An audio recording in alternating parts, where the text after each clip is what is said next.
Ready to make an art project? What we're going to do this time is a self-portrait with an abstract expressive style in watercolor. So here's mine. All right. If you look through the packet that's been provided for you, you're going to have the exact template, step by step, on how to make your face, okay? So first off, let's talk a little bit about your supplies here. So I provided you with some nice thick watercolor paper, okay?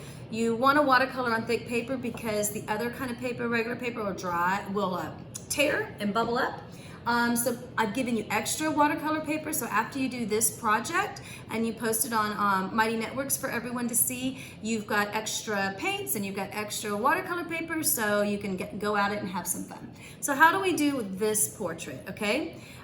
First of all, what does abstract mean? Abstract basically is a type of art where you abstract the form down to a more minimal form, a more basic form. So you get rid of a lot of the details and instead you just focus on the basic, most important ones. And so you can see here it's abstracted. It's not like in perfect proportion, the eyes are big and so on, but it's very simplified. So it's not showing like every detail of every hair and every little crease in your face. It's very simplified. So following your steps, how we're going to do this is first using very, very, very light pencil and a ruler, you're going to create a perfect cross grid in the middle of your paper. Very lightly, because you're going to use that with your handout that shows the step-by-step on how to create your face. So you can use that cross grid to show, well, okay, my ear needs to line up exactly here on the cross grid, or when I draw my nose, it goes up just a little more higher than the middle line, okay?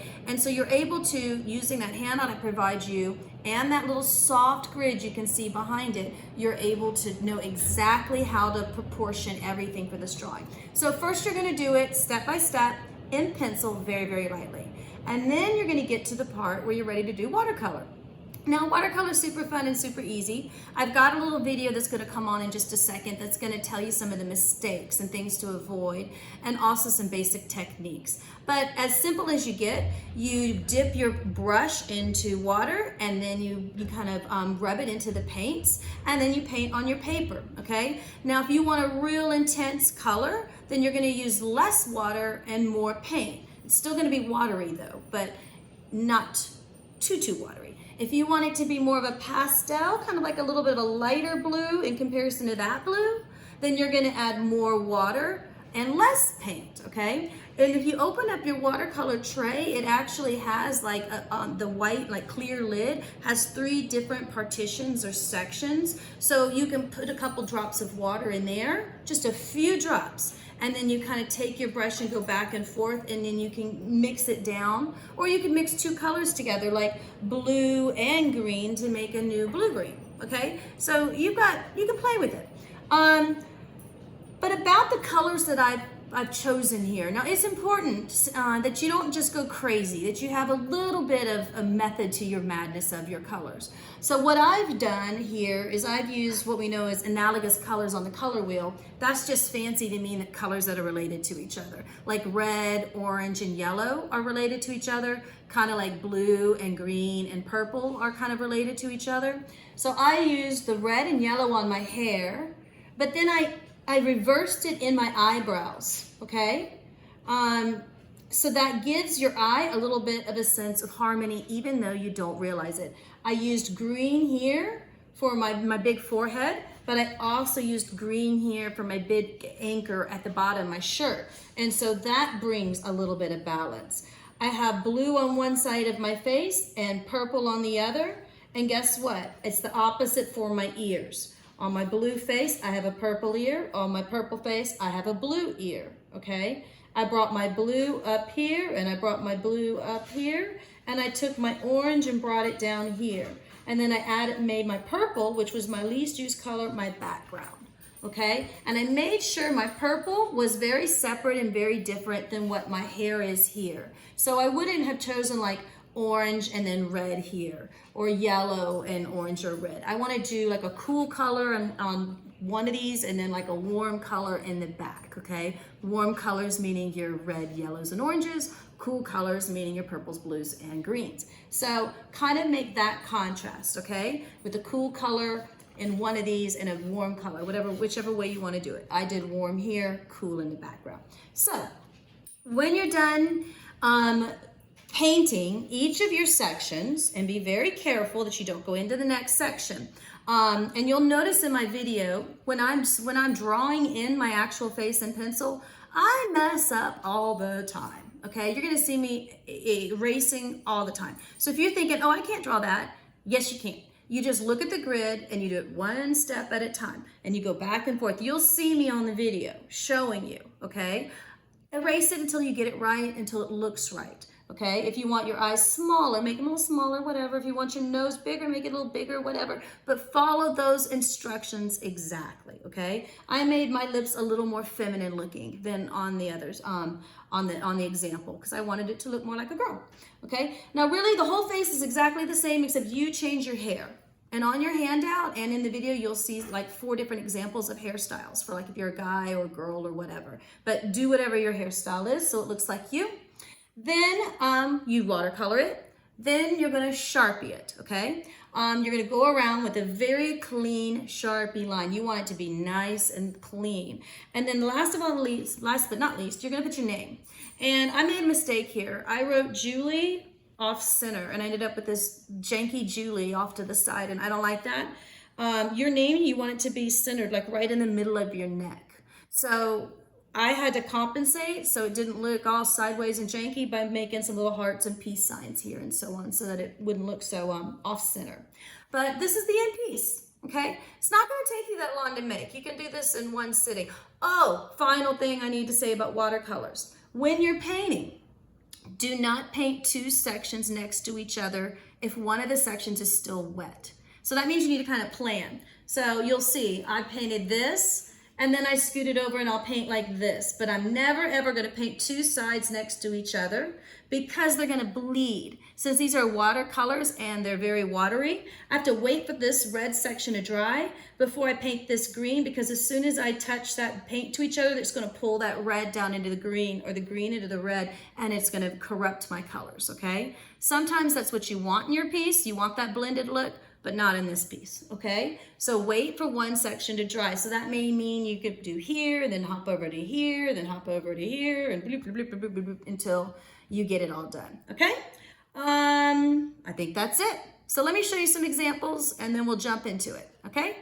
See you in a minute. A lot of requests for tips for working with watercolors. So today I'm going to give you 5 watercolor mistakes you can easily avoid. And I need to say quickly that some people can turn these mistakes into their artwork and make it work for them. But these are the things that I saw that would frustrate my students the most, and maybe they frustrate you. So along with sharing these mistakes, I'm also going to tell you how to avoid them.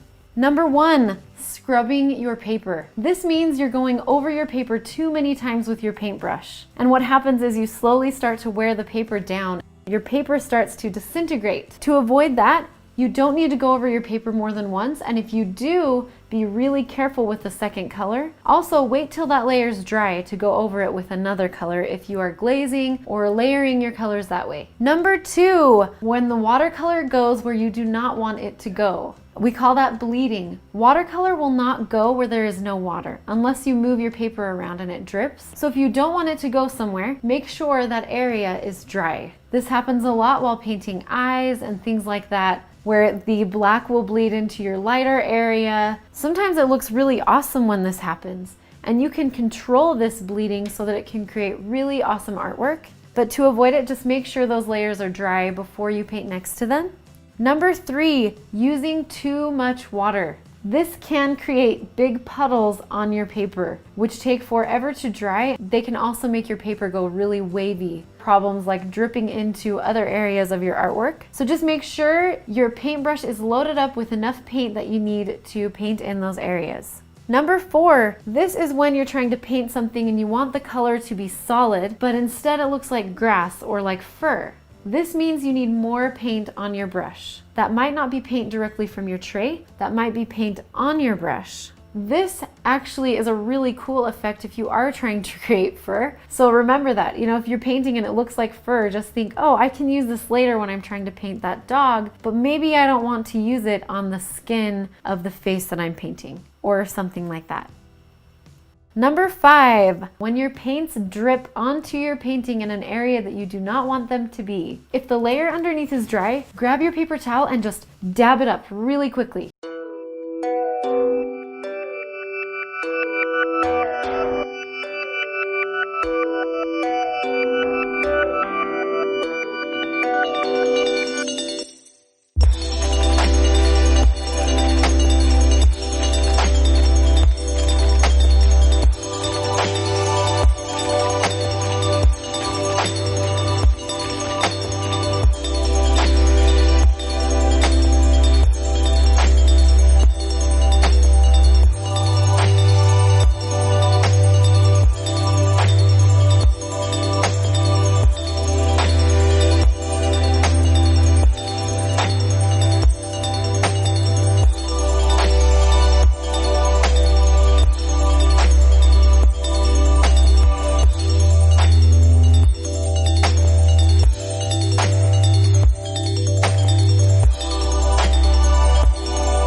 So here's my final self-portrait in watercolor. I hope you are happy with yours as I am with mine.